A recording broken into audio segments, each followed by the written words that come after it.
Hello friends, now we are discussing the four main characteristics of formalism. First we saw sujet and fabula, that is the plot and the story, they are inseparable. Second point we saw is literariness of language. Use of language for literature is different from use of language for other purposes. Say for example journalism. So what makes a work of art great? And that we have seen defamiliarization. And what is defamiliarization? Ostranini, that's what they say in ostranini. So this is the word used in Russian. As we have already seen, this is a Russian contribution to literary studies and literary criticism. Victor Shklovsky and also Roman Jakobson of the Moscow Linguistic Circle. Alright, these things we have already seen. So the next point is, and we saw that what is defamiliarization, and throughout the history of criticism, right from Aristotle, if you see, the thrust is on defamiliarization. And we saw in a portrait of the artist as a young man, James Joyce saying, welcome O life, he says, welcome O life. I go to encounter for the millionth time, the reality of experience, and to forge in the smithy of my soul. That forging in the smithy of my soul. This is what is happening in every artist's mind. A transformation, so to say. So, forge in the smithy of my soul, the uncreated conscience of my race. So, every artist does this. So, raw materials of life. When raw materials of life passes through the smithy of my soul, then the artist's soul, what happens is that there is a total transformation that takes place. Then the whole thing is defamiliarized. So you have got a, as I told you the other day, a aha feeling. Understand? If you are, that is the point.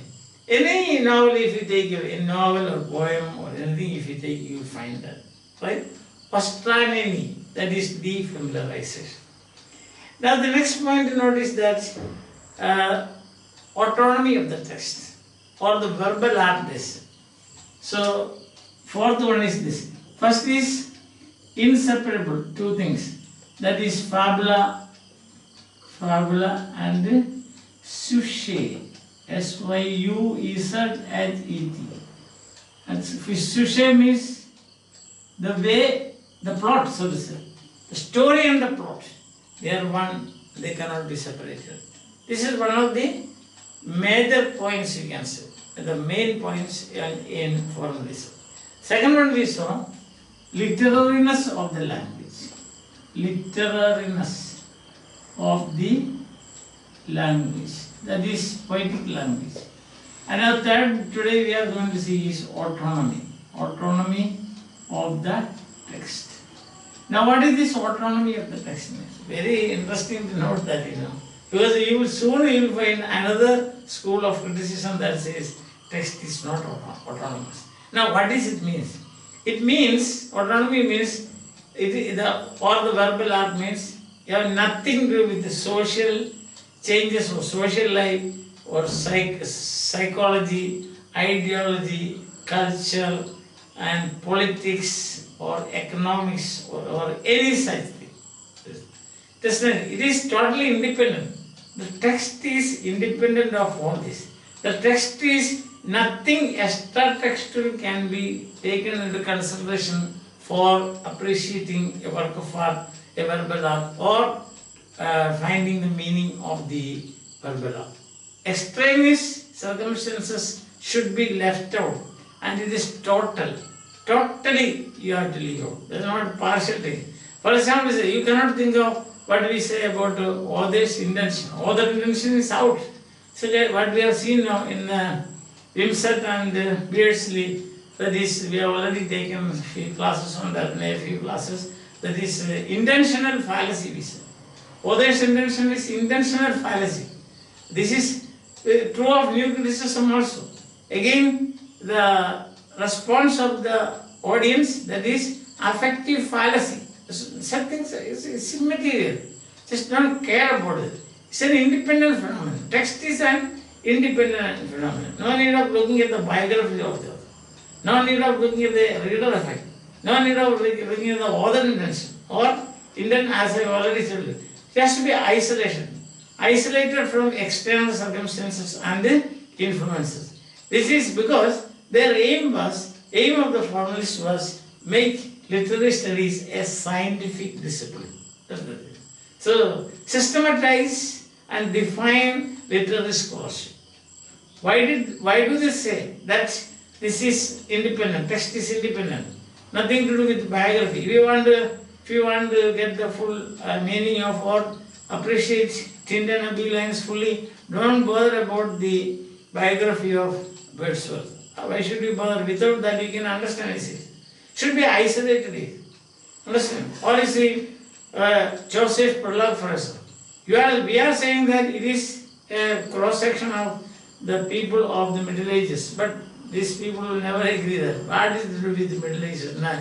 Even in modern age we can understand this. Or Faustus. It's not a Renaissance character. If you say that Faustus is a Renaissance character, that you will not, this formalist or this school of the critics who follow the formalist school of thinking, they will never agree to that. Faustus, what it has nothing to do with Renaissance, because they will say it is something that is eternal. And also, see, I follow upon the thorns of life, I believe, etc. Shelley said, no, don't worry about his biography. His biography has nothing to do with those lines. So this way, theoretically, April is the cruelest one. So you do not bother about his life, how many times he got married, what was the trauma that he was undergoing at the time of writing, what about the influence of the World War, nothing of that sort. Just leave as it is. Because it is, if you take into consideration such kind of things, what will happen that your view or your approach will be colored. And then what will happen is text, the meaning of the text will depend upon the circumstances. But on the other hand, what are the formalists thinking about, or the new critics read by IRHS, Principles of Criticism and so on, he says that the text and text and text, nothing more than. That's what they say. Understand? And this is that poetic language should be studied independent of any other disturbance or interference. That is what these people are saying. Biography of the author, unimportant this. Understand? So that's what, see, the aim, the ultimate aim is to make literary studies scientific. Literary scholarship systematize it and also define literary scholarship in a scientific manner. That's why they are saying that autonomy of the language. Clare Group also says, the well-taught learn. The language of paradox. He said, texts are autotelic. They have its own end, this. Autonomous and autotelic. Autotelic means it has got its own purpose. No, nothing else. No reformation, no social reform, nothing of that sort. Or exploring the mind of a person or any psychological study, nothing of that sort. It's a text as such you should understand. So try to understand the poetic language. Try to dissect the poetic language for meaning. That's what you have to do. Don't depend upon other things. And that again, focus is to make this literary studies scientific. And also literary discourse. Not only literary discourse, but critical discourse also. Because the product of studying a literary discourse is critical discourse. And that also should be independent of other things, and also it should be scientific. That's what this is. And then fourth point, main points we are discussing, that is, we have seen, the fourth point is that critical discourse also should be scientific. See, autonomy of the text, also we can say autonomy of the critical discourse. That also should not be influenced by anything. So these are the four main points we can say that you find in the formalist approach to literature as suggested by Viktor Shklovsky and his team, and also the Moscow linguistic circle led by Roman Jacobson. So poetic language, they say, their main aim was they turned their attention to the problems of language in literature. Use of language, there are different purposes for example. Language can be used for medical prescriptions, and language can be used for an advocate in a court of law. Language can be used by journalists, but what about use of language in literature by men of letters or writers? Not literature does not have a communicative function. They rule out that. See, it cannot be reduced to a piece of communication at all. See, that's the point. Then, see, for example, Jacobson said, language has its own purpose, he says. Language has its own purpose. Language has its own aesthetics, they say. A language has its own aesthetic function, not any other function, not communication. Language is not, literary language is not language of communication, but it's a language of aesthetic function. And how did they propose to do this? Said, study the sound, study the role of the sound in poetry, study the syntax of the lines, vocabulary, the semantic development and so on. So language of poetry is oriented towards itself. That's what this is. Language of poetry is oriented towards itself and draws attention to its own properties. See that it's within that. Language of poetry is oriented towards itself. This is what Roman Jacobson said, and it draws attention to its own properties. That is the thing. So form and content, you cannot separate. Form and content. Content is language also. So you cannot separate it. Now, I would like to share some of my own insights, but then you please, I would like to apply for advance bail before I make these statements. Because doesn't that, as Hamlet said, do not mock me, fellow students. See, suppose you apply these formalist ideas to the first four lines of T.S. Eliot's great poem, The Wasteland, how will it be? That's what I said. It's my own insights, and therefore please do not mock me. I'm just showing you how is it possible to study the aesthetic function of a work of art and will it satisfy people who are interested in literature, or how might have. I don't have a first-hand knowledge, but I'm just trying to show you a kind of model of how, without any outside, any extra knowledge about the wasteland, poem wasteland. Anything, say, knowledge about the biography of the author or the Second World War or none of these things. Any extra situation, see, how can we analyze only partially analyzing the first four lines of the great poem as an independent phenomenon? How can we do that? First I will write it on the board and then make some remarks and see how practically it is done. So April is the cruelest month, breeding lilacs out of the dead lands, mixing memory and desire, stirring dull roots, stirring dull roots with spring rain. So you have this forest. Suppose you don't know anything about TSD. You have absolutely no knowledge about TSD. You don't know even this so-called the title of the poem, The Wasteland. That also you don't know. Suppose you know only this. How will a formalist approach help you, or studying the aesthetic function of the language help you to find out or see the meaning of these 4 lines? So, I have already told you it's my insights, okay? Right.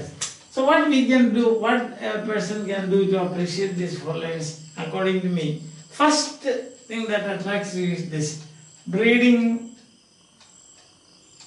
mixing, stirring. Isn't it?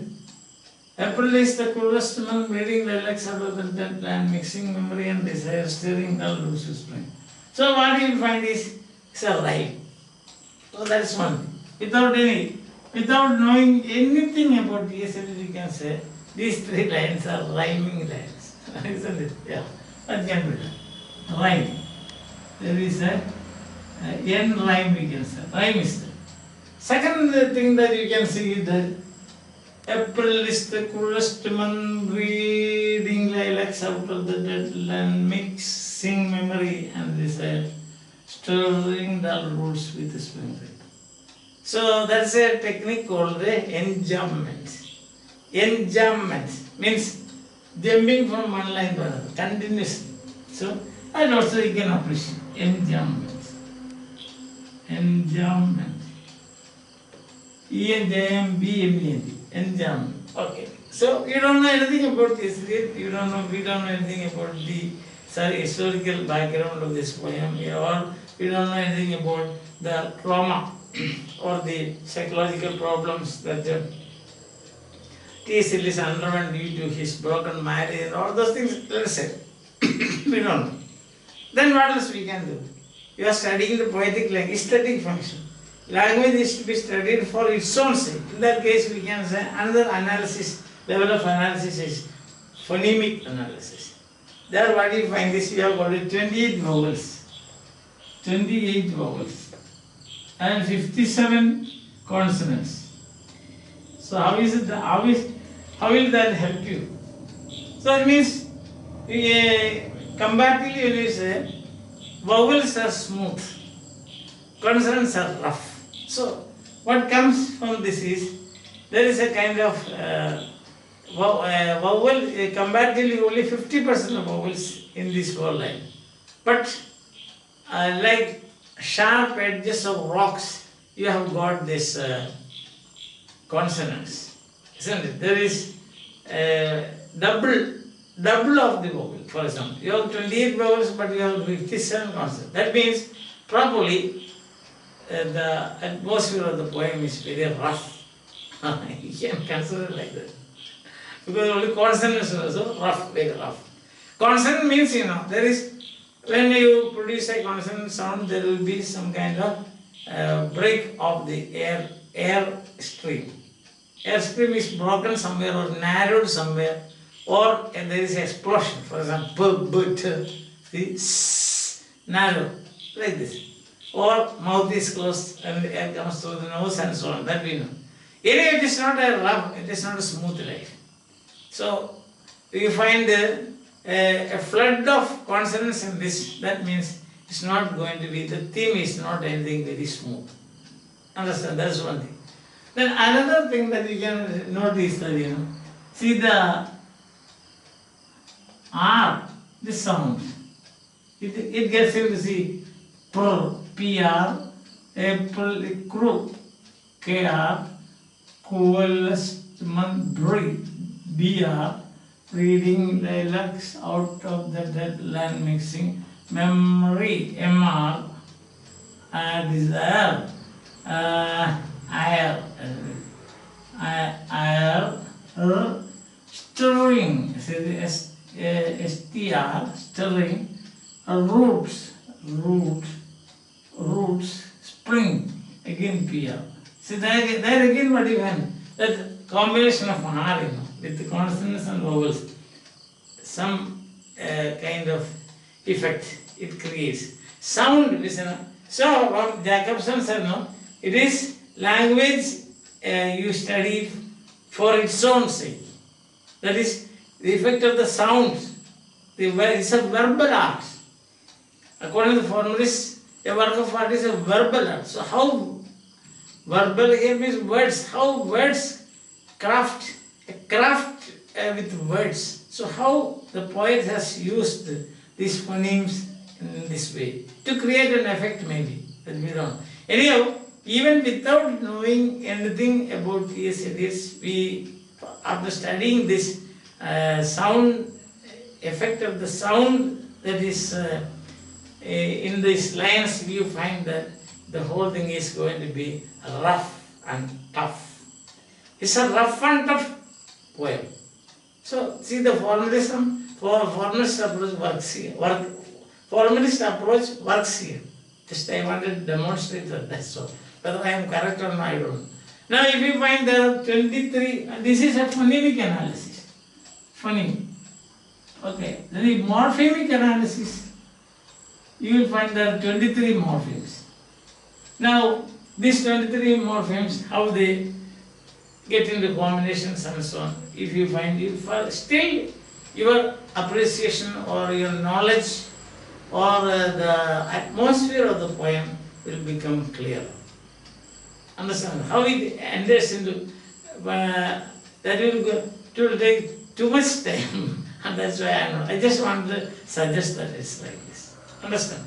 And further, if you see, now at last, if you go like this, where will you land? You will land in structuralism. That's what I am going to tell you. Now, you say April. Say, in structuralism, you know what is it? Difference. Something. April. It is the name of a month. So, what does it suggest? It suggests it stands in opposition to all the other 11 months of the year. You got it that?